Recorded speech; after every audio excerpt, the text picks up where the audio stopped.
to Beyond the Ring, a podcast that covers all things in the stock show industry from the informative to the insane. Starring Ryan Rash. It takes nothing to join the crowd. It takes everything to stand alone. And Dale Hummel. Just one positive thought in the morning can change your whole day. Now on with the show. Welcome to Beyond the Ring. This is Dale Hummel, along with co-star Ryan Rash. Hello, hello, hello. Hey, Ryan, I guess current events could get pretty eventful today. Well, the world is a shit show. So, I mean, it's kind of how it is. I don't even know where to start, but I'm going to throw impeachment out. Is that a good place? Well, since it's happened for the first time twice in history, I guess that's a nice place to start. Good job, Dale. Way to go. I'm giving you a standing ovation. I appreciate it. And, I had to do a little research because I was unclear the true definition of impeachment. And then it gets even cloudier when somebody like Nancy Pelosi comes out and says, well, if President Trump is impeached twice, that's a nail in the coffin, and he cannot run for re-election. That is not That's not true, accurate. Though. No. It has to be a conviction. A conviction with it.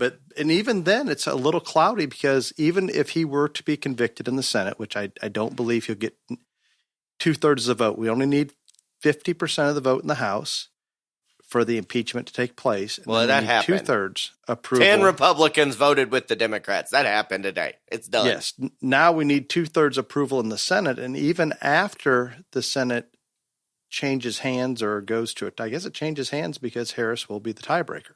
But it's still just 51-50. Yeah, there would have to be significant number of Republicans jump ship, and I don't think that's going to happen. So for the president to be removed from office, a conviction has to take place, and for him not... He's already going to be gone. He is, and for what I think Nancy's trying to get at is she's trying to prevent him from running again by hoping that conviction takes place.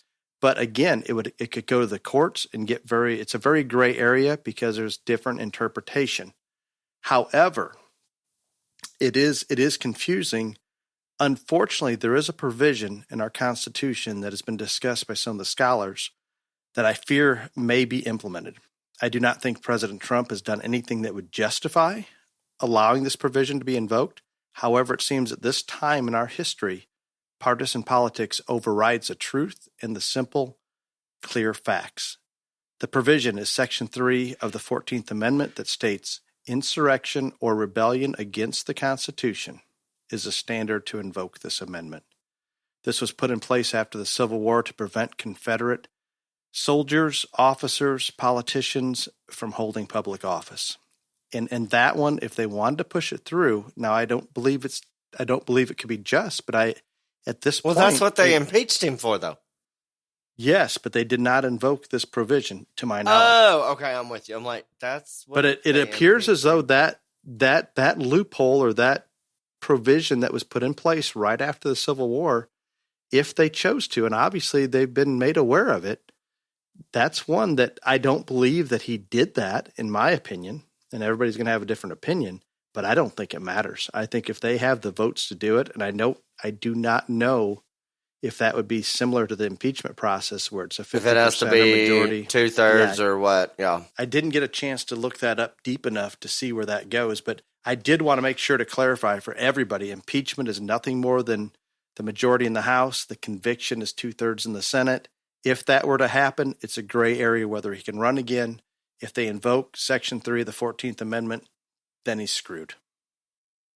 But not a good place to be.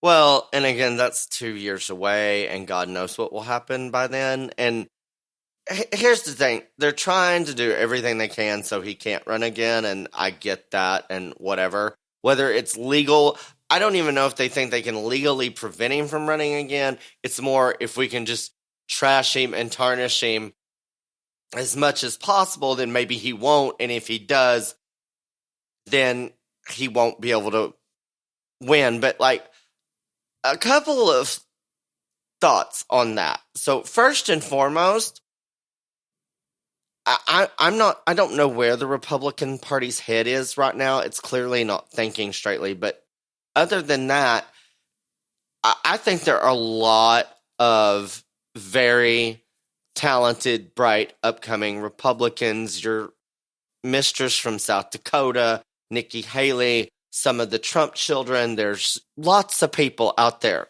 that are good. And I think they, at some point, would make fine presidents, vice presidents, and all these things.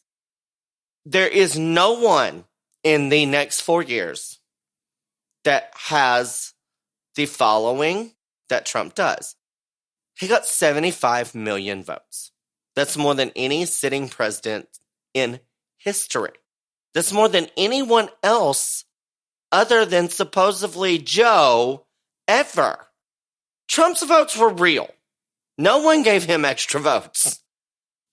Unless Trump says this person, XYZ, is the anointed one, it's not going to work. No, And that has to happen. If he's not running himself, that has to happen. He would have to wholeheartedly. he would have to do all the campaigning he did for himself for this other person. Correct. Is what I'm saying. He I would have agree. to hold the rallies, be at the rallies, and it would have to be for this other person. Now, before I get there, also, if the GOP just says, we're not going to let him run, we're not going to whatever, we're not putting him on all that other stuff, there is nothing saying he cannot run as an independent.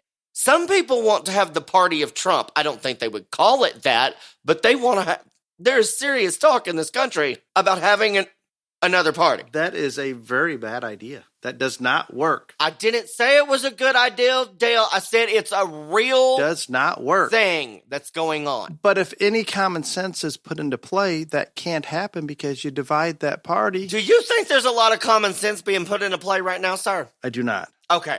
I have Solves some- that. I have some polls for you. Ryan and I discussed this earlier, and Ryan made the visionary. We're going to refer to him as the visionary today. That's because I'm always right. Seldom He's wrong making a and never in prediction doubt. that the polls on everything that's taken place this past week or since the election probably were a little more in Trump's favor than what a lot of the public would think. Well, and the reason I said that is because, especially since the siege at the Capitol last Wednesday, you've seen no polling data that said Trump is the reason that the Capitol riots happened. Trump should not be in office. Trump should be impeached. If all of that polling data was out there, that's all you would see You would hear it all day and night. all day and night. It's not there. If it supported that If cause. it supported their narrative, because that's what they want. And that's why I said they've done those polls. I know they've done those polls, but they don't want them out there because it's not what they want to hear. I have those. Go ahead, Dale. 91% of Trump supporters would vote for Trump again for president as of 2 days ago, or this week, we should say. So after all the issues at the Capitol. So that's 91 of 75 million. That's pretty good. Only 5% would openly admit that they would switch from President Trump to Biden. So there's a couple percent there that just don't know where they're going, not necessarily going to Biden. That's not very many considering the shit show that's been taking place. No. That's pretty solid. I would have honestly thought that those that were kind of in the middle might have just went into nowhere land, but they're holding. I mean, you know that the diehards are there. I just didn't realize that those in the middle section to the more liberal section of the Republican Party are holding true much harder than I thought they would. And when Dale and I discussed this earlier, what I told him is I think a great deal of what happens in the next 2 years, because there will be talk of who's running for president and that will be out there and stuff like that. But really, the presidential race doesn't start till after the midterm elections. And until that happens, and we have no idea what these crazy ass demon rats are going to try to push across in the next 2 years and how much they're going to try to infringe on our liberties, our freedoms, all this other stuff. How they play this is going to have a big effect on the next presidential election and who runs. The one thing that I will say about them, I think that they are feeling so emboldened and so powerful. I think they're going to overplay their hand. I agree. I have more data for you. Go ahead. Not a lot more. 67% believe if the votes were counted correctly that President Trump wins. Over almost 70%. Jesus Christ. Now, I'm assuming that is of the Trump voters. It wasn't made clear there, but I'm assuming of the Trump voters. Because I did see a poll that said 85% of Republicans think it was rigged. So I'm saying I have that number. And there was a poll that said 13% of Democrats thought it was rigged. So I bet that 67% You're right. is everybody. And so I pulled up 78% saying it's rigged or stolen. But I mean, his supporters run deep, and I'm there because if you sit back, there is nobody that would have held as strong as he did across the board in terms of policy and dealing with putting America first, period. It's not going to happen. He's not in the swamp. He's everything that Washington politics is pretty much against. Other than coronavirus, which I don't think anybody, not even the idiot Democrats, blame him for it. They want to say he mishandled it, all that stuff. But he didn't do that. China put that out into the world. The biggest mess up that he has had in his entire 4 years was this event last Wednesday. And I know we offended some people last week. And look, let me just state something for you people that got offended. Oh my. Whether it was what I said or how I said it or anything else like this. I'm going to tell you something real fast, and you need to listen and you need to learn. You can't look like me, act like me, dress like me, and put yourself in a livestock show ring almost every damn week and not offend people and not get some of the nastiest comments in the history of the world. I have the thickest skin of any SOB I know. And so y'all need to get more creative with your insults, is all I'm going to say. I'd say you just need to leave that alone. I listened to that entire speech that Trump said.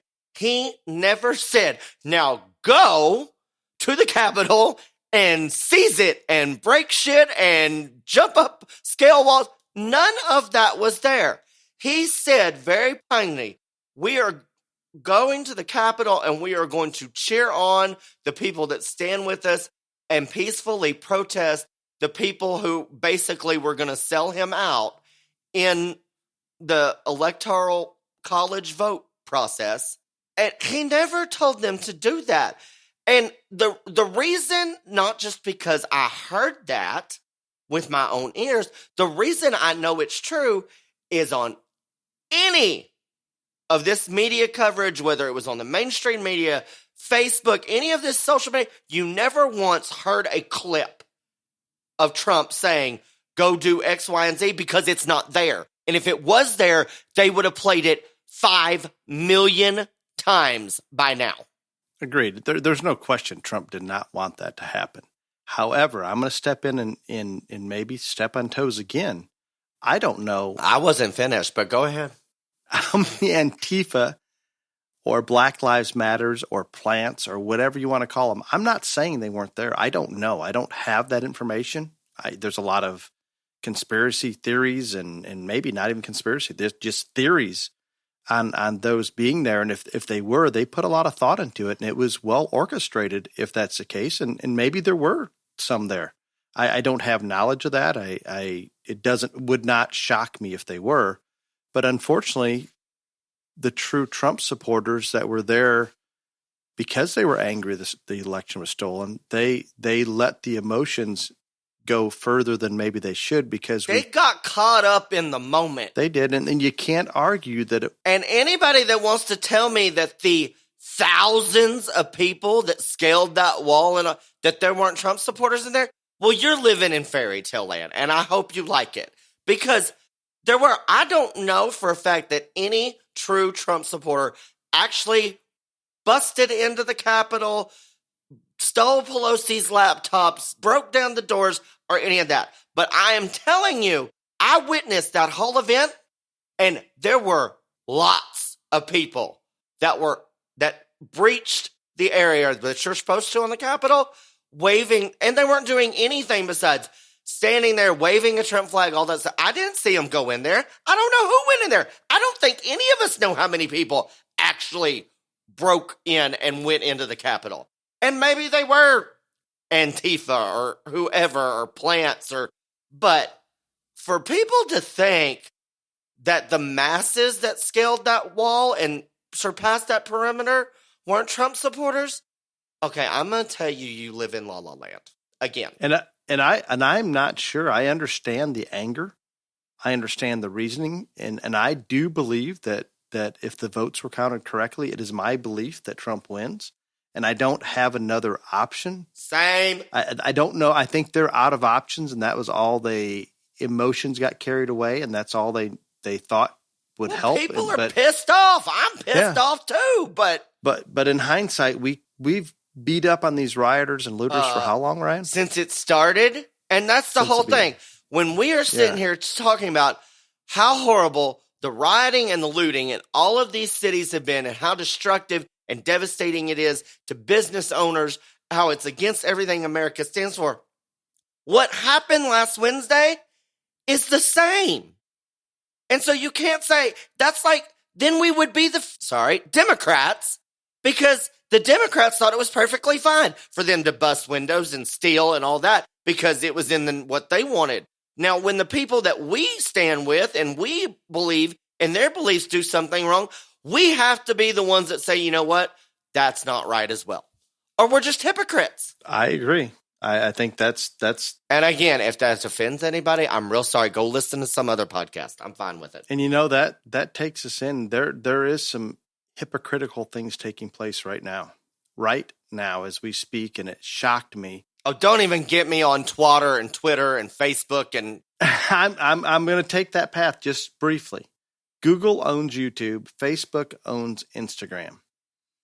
Who came out and kicked Trump off of social media? We had, all the platforms basically. What happens to Parler this week? There is no more Parler. They're gone. They've disappeared. And I'm sure people already are aware of this. Their platform was hosted by some of the powers that we're talking about: Amazon, Apple, Google. And you know what? When we talk about those names, those three, let's just focus on those three: Amazon, Apple, and Google. I am as unhappy with them as any company I've ever been involved with purchasing or supporting or whatever my dollars have done. And I said here today, as we record, we're going through Google Chrome to record this podcast. I've been on my damn iPhone all day long, and I spent money on Facebook today. Where does that put us? It's a tangled web we weave. But I'm just going to tell you, I agree with you with what you say, that we're in a terrible predicament, but you ain't going to take away either one of my phones. No, that's just all there is to it. We always say they're too big to fail. My mind, it would be very, very difficult to avoid Amazon, Facebook, Google, Apple, those that are collaborating, the social media giants. And when you combine them with the mainstream media, this becomes a hurdle that will not soon be overcome by the conservative fraction of the population. And it scares me. I'll be real honest. I could live without Facebook and Instagram, and I'm on Twitter, but I don't tweet and Twitter or whatever all that is. I look at it because, again, kind of like TikTok, there's some hot people on there. But anyway, y'all can go take all that away. I would be really upset if Snapchat got taken away.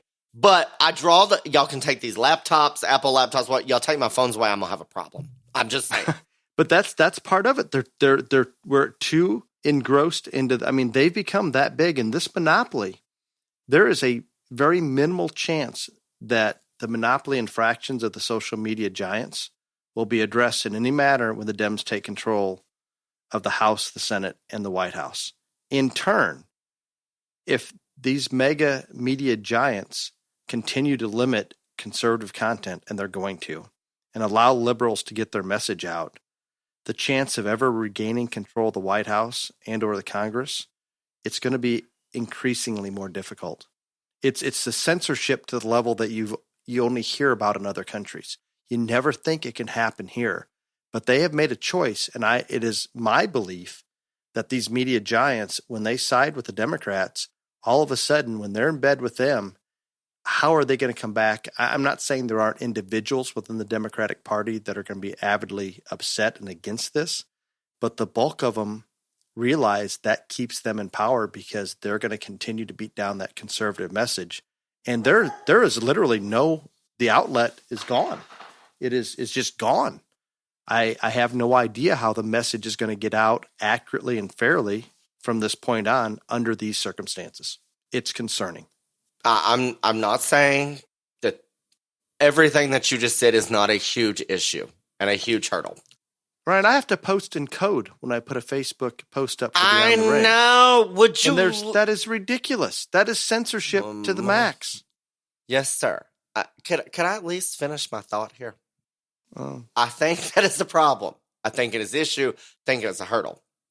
I also think that the more they do that, and the more that they let people like Kathy Griffin, who holds up a bloody Trump head saying she wants to kill him, but they won't let President Trump be on these things, and the more that they let the liberals on one side and the fanatics on one side post, but won't let the one, and there are crazy people on both sides, people, left and right. Now, that's just all there is to it. And they won't let not only the crazy people on the right post, but they won't even let, the more moderate, me, not out there people post. That is something that Americans take as a fundamental freedom, which is freedom of speech. And the more they censor it and the more they toy with it and the more they tamper with it and twist it, I have to believe that will resonate in almost the large majority of the country, whether they're Democrat, Republican, or independent. And I don't think that's going to sit well. Because, again, we are at a time in this country's history that we never thought we would be at. And it is probably the darkest time ever and definitely the most unprecedented time ever. But I believe that you have to have faith. Because if you lose faith, then you lose everything. And I'm not telling you that I'm looking through rose-colored glasses and I believe that there's a rainbow sitting outside and there's a unicorn eating underneath it, all that. No, that's not it. But I do believe that history will show you, and history repeats itself, that more times than not, right overtakes wrong and good overtakes evil. I hope and pray you are correct. You're giving a lot of hope there, and you're giving a great deal of credit to the American public, and I want to do the same. I am concerned that human nature, history has proven, when you tell them something over and over again, they continue to hear those lies. At some point, they start to believe them. That is my fear. I mean, let's talk about something positive in current events, and we're already way long on current events, but let's talk about Oklahoma City and the Cattlemen's Congress. It was a great show. It's still going on, but it was a great show. I'm going to make a couple comments, and obviously it was sprung up because Denver had canceled or postponed, whatever the technical terminology was for that. But the size and magnitude and the many cattle that came through that particular show, and it is still going on, it's pretty hard for me to wrap my head around the level of organization it took to start that from ground zero and pull that off. And I would want to compliment them in terms of getting in and out, the procedures there. Everything that I was personally involved with went very smooth. It was very accommodating. I can't say that it was like they've been having the show for many years, and behind the scenes they're scrambling, and I'm sure there's a lot of issues that they had to deal with that I was unaware of. But for this large of an event, it was well organized. It was user friendly. That was a daunting task to pull together, but they did a great job. And I commend all of those behind the scenes that helped organize that show, put that show on, everything. And I think this is proof that we are in one of the most resilient industries on the planet. And the level-headed, common-sense approach will prevail in this industry and will continue to have events like this, irregardless of where they are, if they're new, if they're old. I don't think it matters. No, and I mean, like, again, if I wore a hat, I'd take it off to everybody that had a hand in it. We all know I spend way too much time on my hair for that. So I'll just say, good job, attaboy and girl, because it really was. And I mean, they had massive numbers of entries, cattle, and exhibitors. And it, as you said, it went off pretty much without a hitch the whole way through. And it was done in a very short timetable. I don't think it's going to go away. I think it is something that will continue to be here and continue to grow. And again, it is one of these shows that has popped up because of the circumstances that we have been faced with almost for a year now. And this is one that I think will flourish. And that's great. No, the more the better. And it just, I find it hard to believe after the success this year that it'll just disappear after COVID. That is not going to happen. So I don't know where the conflict comes in and dates and times and hauling livestock and so forth between Denver and Oklahoma City. But I have not spoken to any of the officials there. I have no actual knowledge. I just cannot imagine that it's going to go away. And Ryan alluded to the numbers, and I wish I could get a hold of the numbers maybe by next week. I'd heard in the Angus show alone, the numbers far surpassed what they've ever had in Denver. And that's a testament that people want to get out and do this. And you know what I felt, Ryan, at Oklahoma City? And to me, it's good because it almost gives me a sense of normality. I feel like we're getting back to a regular life when you're around like-minded people. I'm not saying that people weren't wearing masks, and I think it was a good idea, especially in the show ring area. Ryan and I have talked all about this, and it wasn't made real clear where you should wear a mask and where you shouldn't. And some people wore them everywhere. Some people just wore them up around the show ring area. And I heard here recently towards the end of the show, there were some issues with that, and the health department had to come in. But I think it's still going. I think everything's going to get pulled off. But I commend them. And it's good to end on a positive thing in our current events because there was plenty of negative this week. We've been saying since all this started, there's a lot of new shows pop up. Some of them are going to be good and well run and organized and flourish, and I think this is one of them. Some of them aren't going to be as good and probably won't have the numbers to continue and stay. And some of those, when state fairs come back or the county fair comes back, they were only meant to fill a void, and that's just part of all of it. But this is kind of like my take on all this, on these new shows coming in and the ones staying. It is like when I go to pack to go somewhere. I like options. So I take as much as I can put in my bag or in my, Batgirl mobile or whatever. I like options. And so the more options we have, yay, absolutely. Options and competition do what? It only makes people try harder. Yeah, it's perfect. I'm excited about the future of this industry, and it's going to continue to grow and be very resilient. And with the vaccines being distributed, I don't think by late spring, summer, I don't think we'll have these issues in terms of what shows are canceled and what shows are not. But it'll be nice to get to that point. Absolutely. It's time to jump into the main topic. Mm-hmm. It does fit in line with what we've been talking about. It's a very sensitive. A different type of politics, but it is very sensitive. And again, I'm sure we're going to offend some people, and that is not our goal. But anyway, here we go.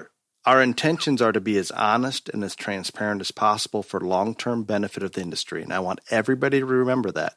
As we move into this, our intentions are to be as honest and transparent as possible for the long-term benefit of the industry. We promise to take on the difficult topics, and this one has been more requested, at least to me, and through our Facebook page, I think, than any other topic. Would you agree with that, Ryan? There's no doubt this has been the topic that everybody wants us to talk about. And I mean, we've had more people say, hey, you need to do this via whether it's Facebook, text message, Snapchat, or in person, all that. And when Dale and I first discussed having this podcast in Arizona over a year ago, this was one of the issues that I wanted to tackle head on. But I agreed with Dale that you need to let your audience grow and all this other stuff, and there needs to be a time and place for everything.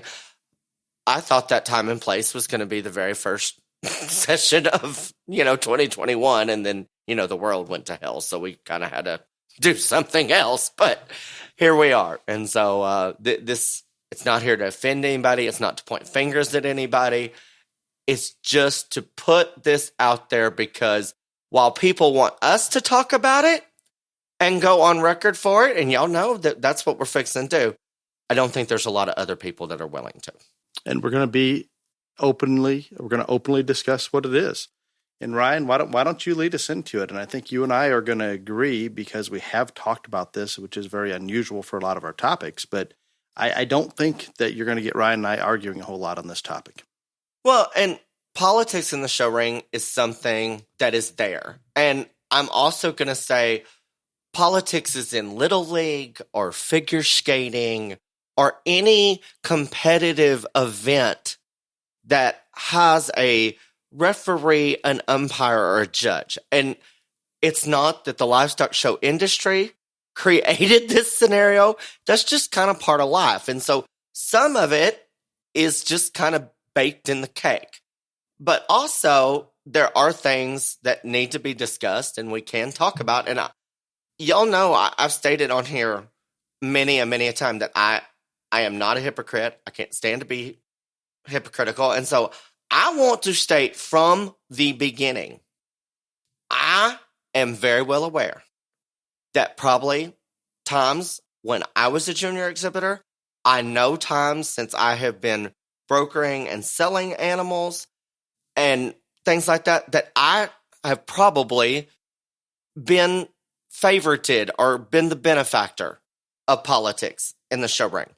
At the same time, I'm also going to say it has hurt me and those that I've helped way more times than it helped. But the most important thing that I want to get across here at the beginning is I never went to somebody or sent word to someone said, hey, you know what?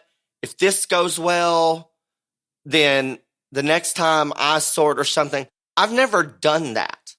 And so I can talk about this openly and honestly because I know what I have and have not done, and I have never gone down that road. But I'm also not going to say that it hasn't worked in my favor, and I'm also not going to tell you that it hasn't been used to take me or one of my kids out before, because it has happened. And I'm going to jump in, and I'm even going to take the word probably out.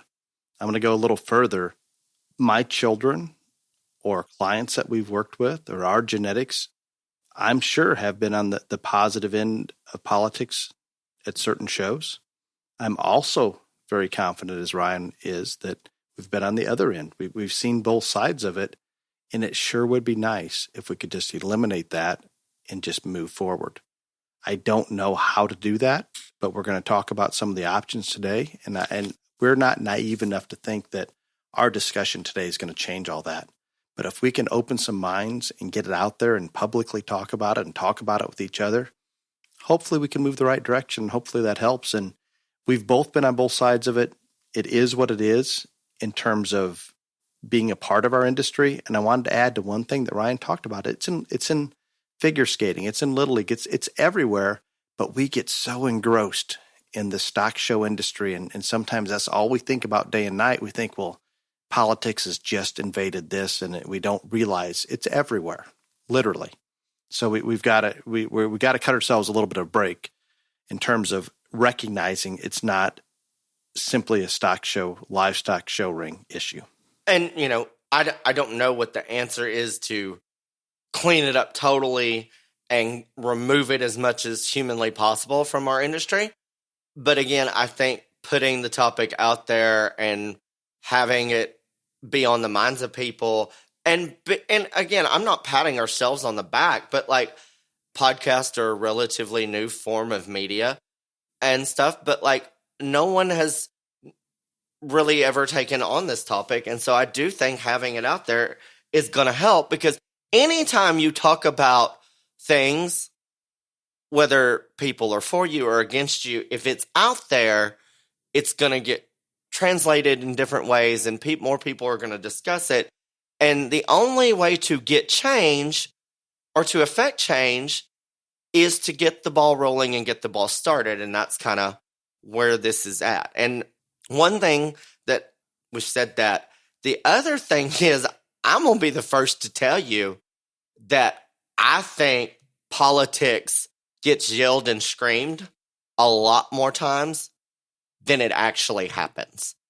And I think the first thing about trying to clean this area of the stock show industry up is that if every single one of us would be more careful and discerning when they decided to claim politics, whether it is a text message, a social media post, or a face-to-face conversation or anything like that, if we were more careful when we use that term, well, that was pure politics that happened right there, then that stigma would be more effective.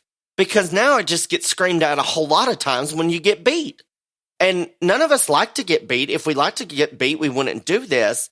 But it needs to only be referenced when it truly is something that is real. Because if everybody's screaming politics, then nobody cares. And so I think that needs to be out there. And I do think for this topic to be effective, it's got to be applied when it matters and when it's accurate. Absolutely correct. And it's easy, us as breeders, as brokers, as somebody involved or tied to that showman or that animal, we can get barn blind. We can want to make up whatever excuse it is, and that's the easy route. And we hear it. And because we cry wolf so much as exhibitors and yell the word politics, whether it's relevant or not, it's an easy way to say, well, this judge knew that person. It's an easy excuse, and it gives you that satisfaction. Well, maybe I could have won if it was fair.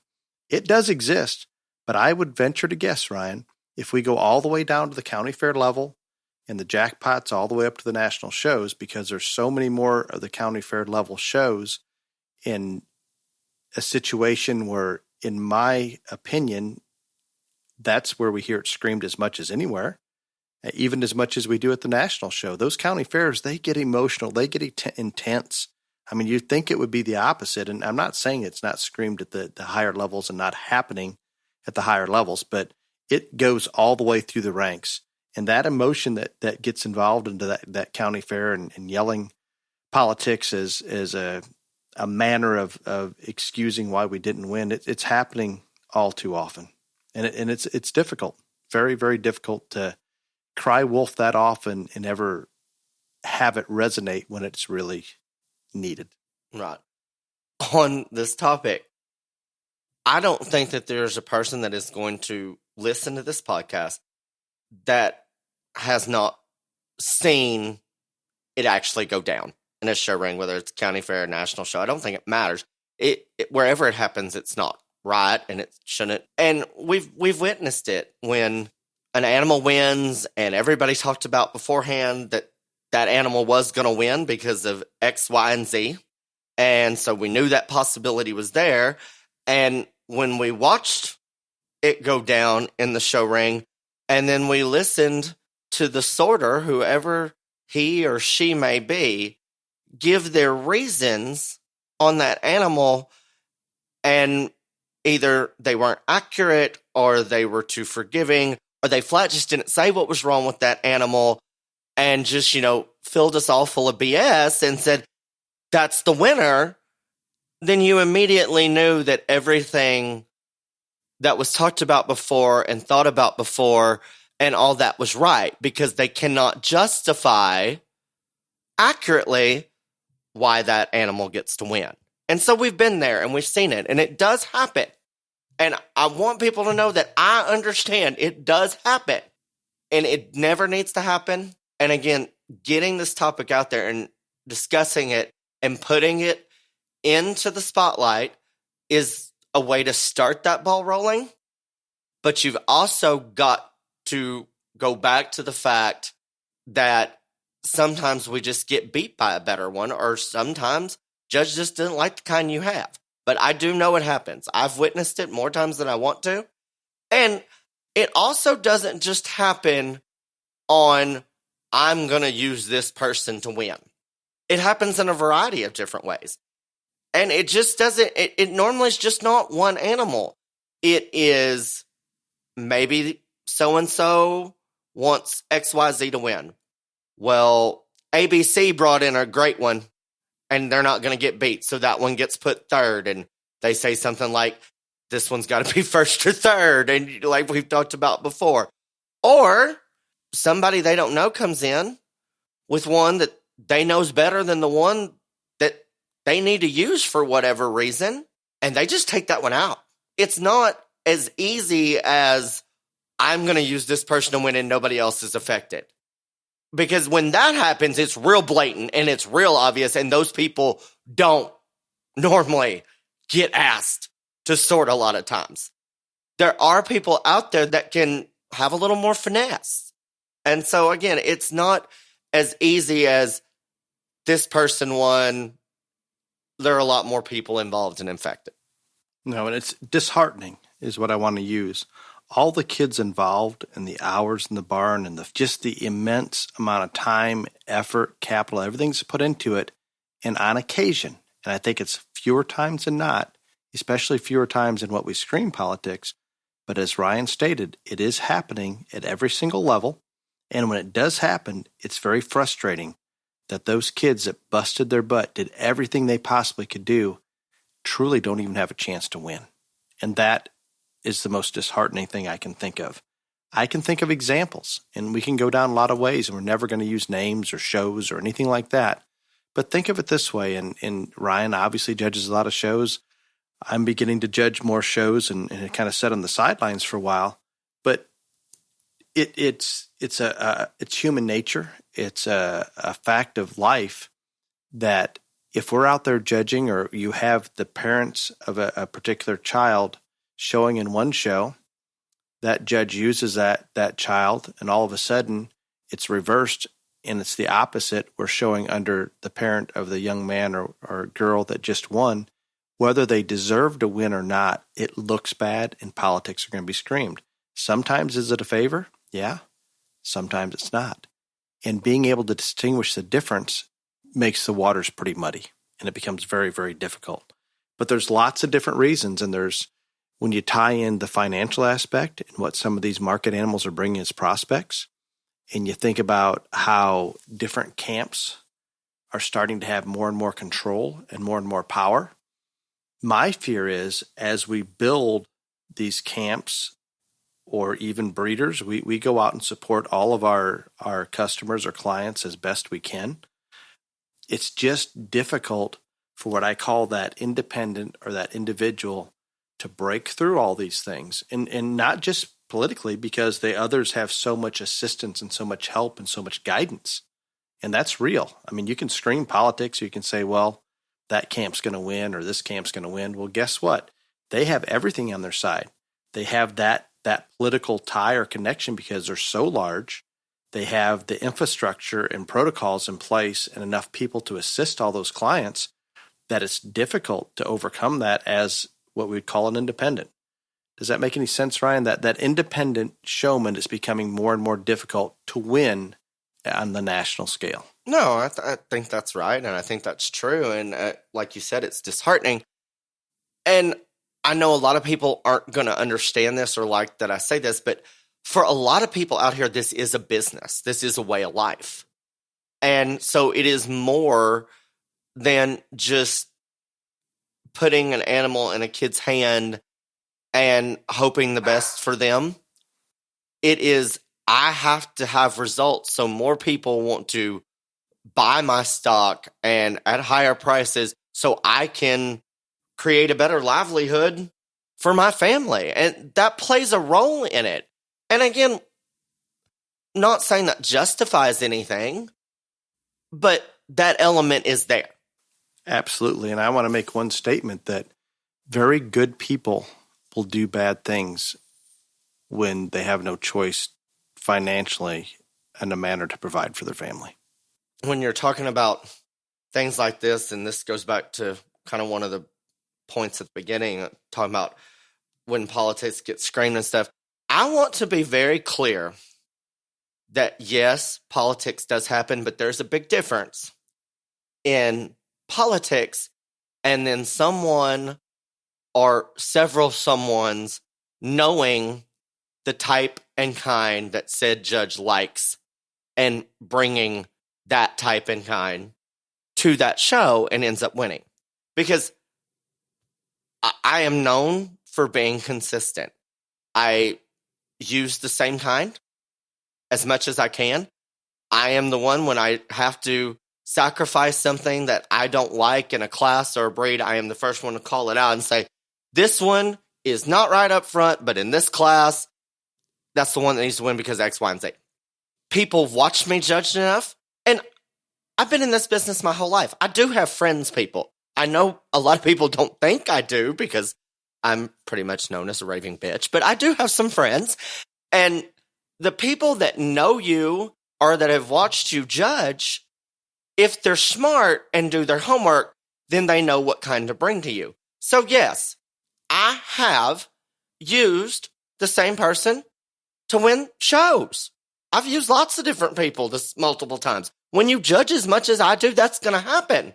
I've also beat every single one of those people, probably at least once. But I know that when I was doing this, the judges that were consistent, I would find the animal that we had on feed or go out and find the best animal for that person and take that animal and feed that animal for that judge. And we had a lot of success. It wasn't because of politics. It was just I played the game and I knew what that person wanted. So I did my best to bring what they wanted to them in the ring. And so that is something that needs to be put out there, because a lot of times when the lines do get blurred, it's not so much that it was politics. It's they know what that person wants and is going to use, and they bring that animal to them. So I do want to put that out there. No, and that's perfect, Ryan. It is oftentimes the most consistent judges, those that are judging a lot of shows, and it's easy to find that path. And I can use you as an example, Ryan. If I'm taking a goat to you, a heifer to you, it doesn't matter the species. It's easy. I have A, B, and C in the barn, and maybe A and B just don't work for you. So I simply take C. And if I don't have one in the barn that fits you, there's no reason to go if you don't want to just participate. But it is drop dead easy to hit you across species. And I think that situation, and I'll use you as an example, I am sure, and you admitted to it, there's certain genetics or certain kids or certain managers behind those kids. They know you well enough. They're going to bring you exactly what you want. And under those circumstances, there's going to be politics streamed because you've used that same genetic base, that same fitter, that same manager, or that same kid multiple times because they were smart enough to know exactly what to bring to you. And that part there is unfortunate because I think if we had more consistency, Scott Greiner would be another one that we had on our podcast. Am I going to take the same animal to Scott that I take to Ryan? I can do it, but it's not going to work out very well. I'm not going to put one on feed that I like or I would use when I go to show to Scott Greiner. And I've been very successful showing steers under Scott Greiner. Perfect example. And you took him, and Scott, we're not picking on you, I promise. No. You took him animals that you may have had one that you liked considerably better in the barn. Right. But I knew that wouldn't fit him. So I took the one that he would like, or I thought he would like. And that's not politics. That's watching a person judge, doing your homework, and playing the game. And that part never gets brought up, people. No. Nobody ever talks about that part. And so, again, we're trying to be transparent on all of it. So let's be transparent about all of it. And that is something that is in there. And every judge, every judge does not need to have the exact same type and kind in their mind as the rest of the judges out there. We know that judges have different preferences.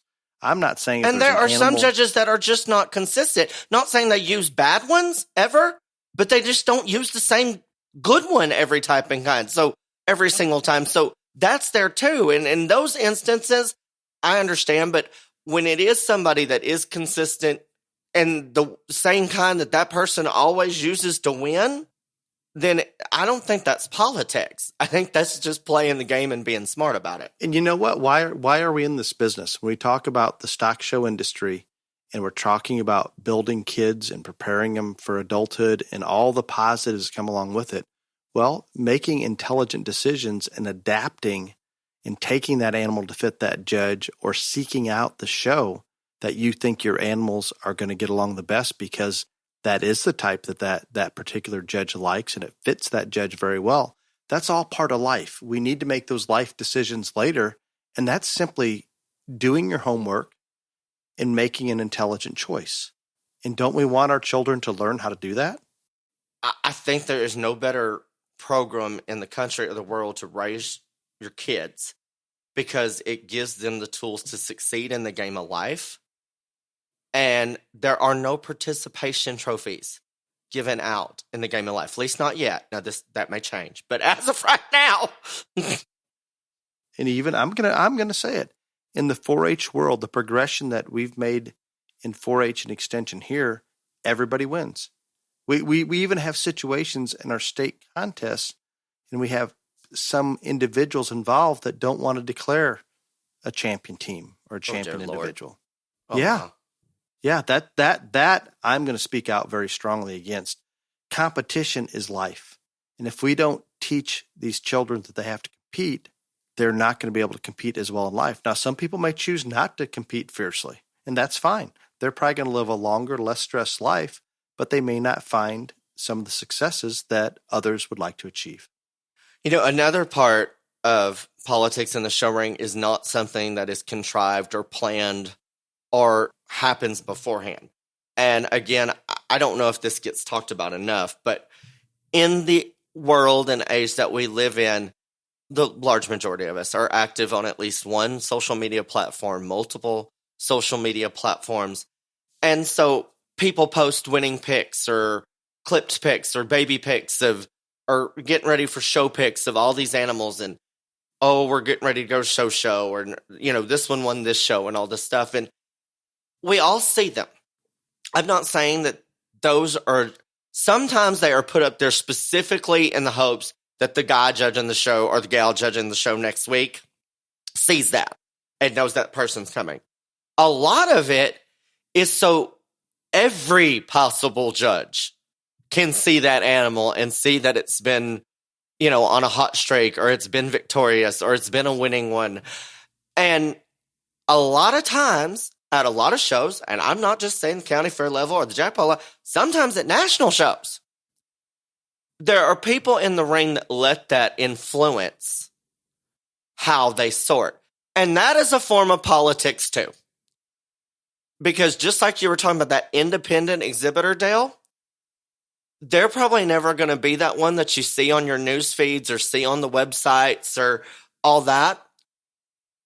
But there are people out there that when that one comes in, that they've never seen that person, they've never seen that animal, they're like, okay, now is that one really as good as I think it is? Because I don't know who that is. That happens every day. And It that is just a does. form of politics. I'm not saying it's a malicious form of politics like the ones we talked about before, but that is a form of politics as well. And I'm not telling anybody not to post the pictures of their kids winning or whatever. I'm just saying that's there. And it's No, and it's real and it's human nature. And that judge isn't doing it consciously. They're just thinking, wow, I think this is a really good one, but I've got A, B, and C out here that have shown really good ones for a long time. And it plays into the whole thing. And maybe that's, I don't know how to explain it. I think a lot of judges, a good one walks in, they have no idea who it is. They're going to grab right a hold of it. But that doesn't mean it didn't go through their mind. Where did this one come from? And so that's another facet of this whole discussion that is out there. And again, I don't know how much people talk about that, but that is just part of it as well. And then this is probably where I'm going to offend a lot of people. And again, I've got real thick skin and big, broad shoulders. And so I'm fine. But I think that it is a real common and accepted theory that if it is close, it is acceptable to use your friends when you're out there judging. Again, I call that the old school politics, not necessarily where we're at right now. but I think that's a common and accepted theory. Whether you want to say it's old school or whatever, I think That's the politics that I have seen over my lifetime that has always been present. And at one time that was the majority, that was it. Now we can go into big shows, Ryan. And I'm going to go off the deep end here on you. We can go into big shows, and you mentioned earlier we can predict who's going to win that show well in advance. And if they do it with a good one, so be it. They're still going to scream politics, but so be it. I can accept it. I hope they're smart enough when they're that politically connected that they're smart enough to take a good enough one. sometimes they don't. No, and that is the most blatant abuse of a judge's power. And that's what I'm talking about, the malicious part of it. Yes, that is the malicious part. You talking about I'm gonna go back and talk about old school open show cattle shows. And you've got Breeder A judging all of his buddies that are out in the ring, all of them. And you've got a decision between first and second that really doesn't. It's very close in their mind. Everybody likes something different, but in their mind, it's a toss up. They're going to give it to their buddy. I'm not saying it's right, but I can accept that level if there is such a thing of you have to swallow a little bit and accept a little bit. And it's human nature, the fact that you're going to have to stop and think, well, do I like this one a little bit better because he's my buddy? Or is it just real? He is just a little bit better. That's a hard one. I can handle a flip in first and second if it's truly that close. Okay. This other bullshit, malicious, whatever you want to refer to it as, I can't do it. I think that's a common form, and I think it's fairly well accepted. It shouldn't be accepted. I think it's human nature that we're not going to avoid. I want to tell you my take on this. And I have used friends to win shows. I know that I have won shows under friends, but I can only control what I do when I am out there and asked to sort of show. And we all know that I am extremely weird and I think about things very differently than most people. I can tune in on that if you'd like me to. You can anytime you want, but let me get this out. And I can tune in. You've used friends to win shows. I said that. Yeah, I said that. I've had goats show under you that I thought were very nice goats, maybe not exactly your kind, and you beat the living shit out of me. Yes, and you should have brought one that was more my kind. What happened to the friends thing? If you would let me finish my statement and quit being ahead. bitter about your goat losing. I knew the goat was going to get beat when he went. But my take on this, and again, I think about things differently, and I am weird. I know that it is scientifically proven that the subconscious controls and affects 90% of our decision-making process. And so I can only control when I am the sorter. So when I am out there in that situation, and it would be one of those, well, you've got a friend out here and you got somebody else, it's close. I am that person that I go in my mind, I run it all through again because I know the subconscious does that. And everybody naturally wants their friends to succeed and do well. So your subconscious is affecting that and wanting you to pull for that animal or use that animal even more than you can even think about on a conscious level. So when I am in that situation, I reevaluate it and run it through my mind again to make sure I am comfortable and in that deal. And that's why I've lost a lot of friends judging shows. And again, I'm okay with that too.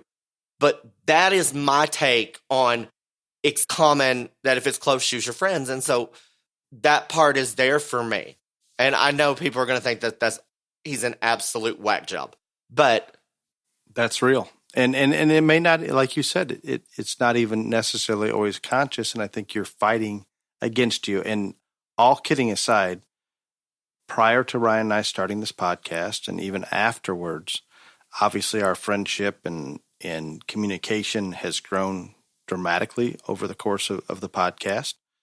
He has used goats that we've bred. He's used my children to win shows. He's beat goats that we've bred. But every time that I go or recommend one of my clients go, I have a pretty good idea if this one's going to get along or not, because it goes right back to that predictability. Ryan is so predictable, it's almost easy.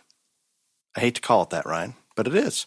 And he hasn't won a goat show since we started this podcast, and he is bitter about it. I'm just going to let you know. I am not bitter. I don't think that there's been one show up that was exactly your kind. And that's being honest. I told him after one show, hey, I just put one of your goats in second, and he didn't even know the goat was there, but I knew it was a humble goat. I could just tell. But anyway, and I believe I argued with you that I did not have one there. I could not have been put. And I was right, and you were wrong again. But not again, but that one instance, yes. But we'll take that. I think that covers all the things that are involved in it. So the question is how do we change it? How do we make it better? How can we affect change in this area? What is the solution? It requires every single one of us to do better. It requires every Including person, you and I, every day. Every single one of us. It requires every person that steps in the ring to sort of show, to really try to be as honest and accurate as they possibly can.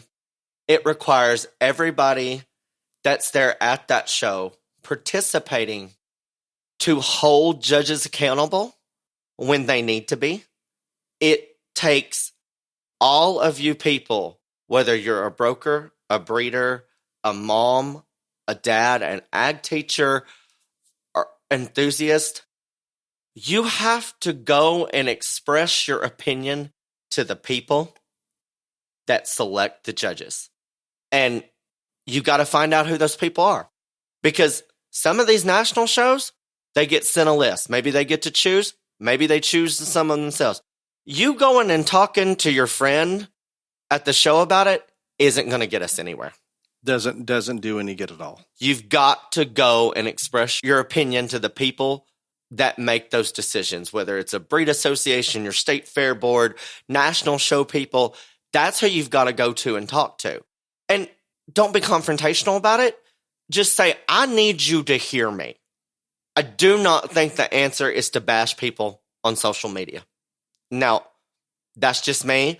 Serves zero purpose in terms of accomplishing our goal. And I don't think that's the answer. It happens almost every day. I don't think that's the answer. Going to talk to those people that have the power to affect the change in mass numbers. Just don't take you. Take everybody that believes the same as you do at that show. Go and talk to those people. And do it in a calm, professional manner. And tell them, hey, this isn't right. We know it's not right. How do we get this fixed? And have that open discussion. Right. Calm, open discussion with as many people in play as you can bring to the table.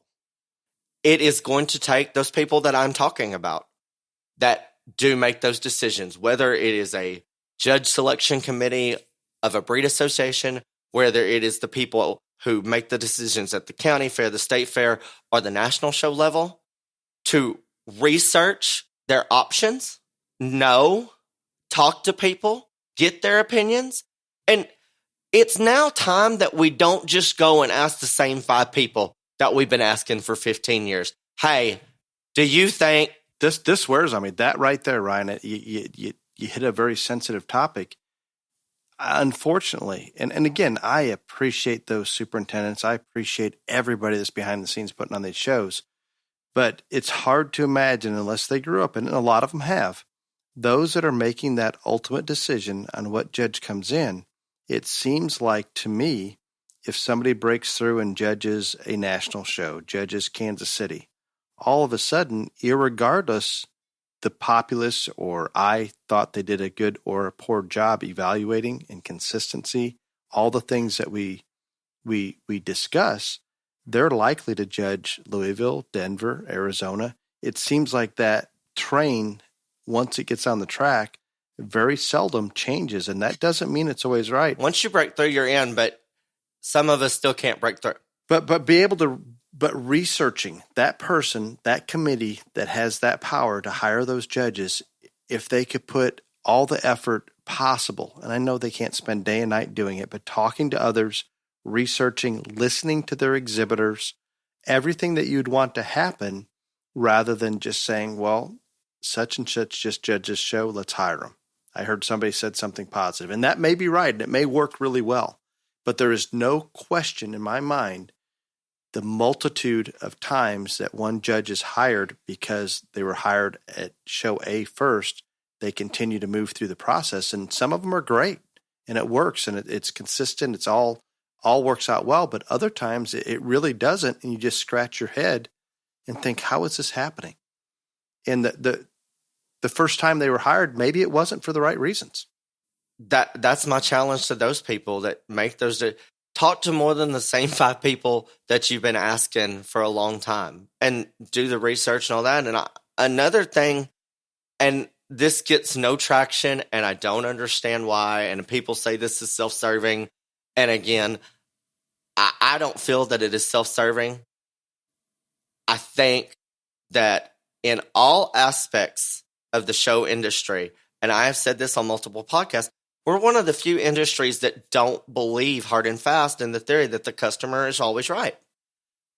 I think that the exhibitors and the families and even the people that sponsor the shows, they need to have a say in who they're going to go show to. And it's as easy as, and I know every show wants to make sure they have quality judges. So put 5 judges up there and at least let a vote carry some weight in the decision-making process. And you're still controlling who's judging because you're putting those names up there for them to vote from. And again, people are going to listen and say, well, that's because he's so popular at judging. I'm firmly going to tell you that I don't think my name will ever get submitted in that 5. And we've discussed all that. So I'll never be voted on anyway. And if I am popular, I've earned that popularity. And I've worked damn hard for it. And Ryan, I don't know. I wish I could say here's the perfect process, and everybody uses different processes. Some work better than not.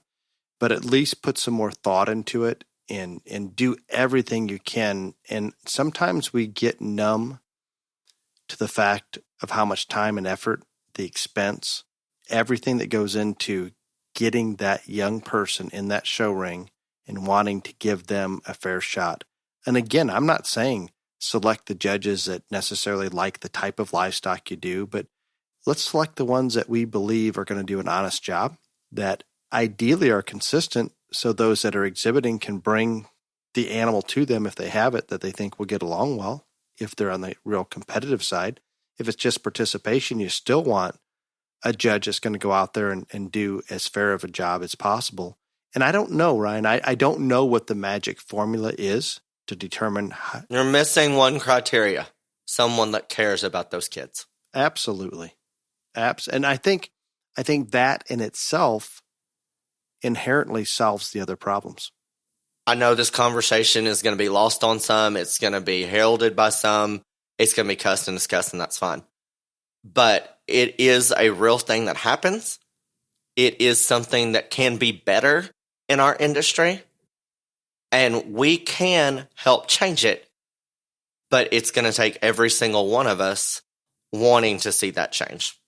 It is, and I'm going to try not to be negative, but in my true belief, as I look back on 30 plus years of paying very, very close attention to the show ring, I believe we've spun to a point where it's more out of control right now than it ever has been in history. And that's not a good place for our industry.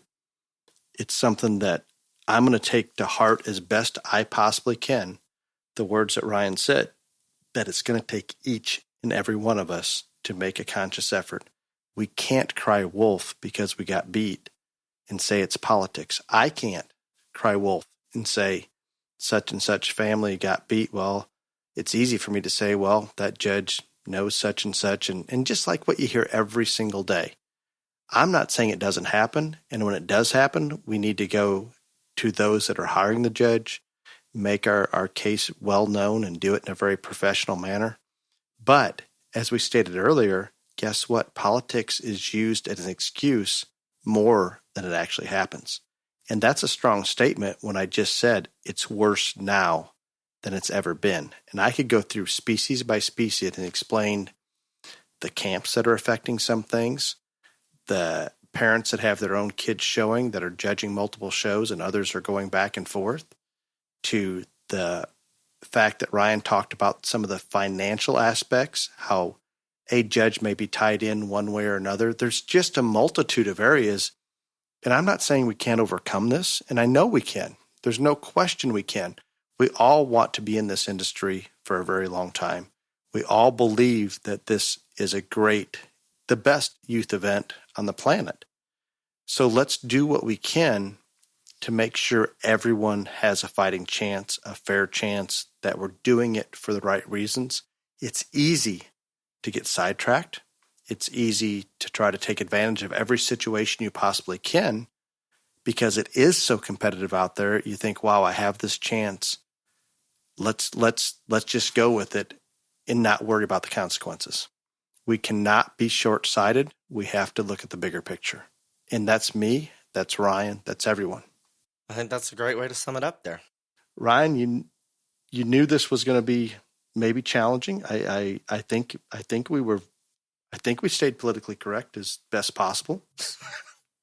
I appreciate your honesty, and I'm sure we'll get some questions about this, and you'll get to answer them in question and answer in the next few episodes, and that would be enjoyable. Oh, you love the question and answer, which I assume is next.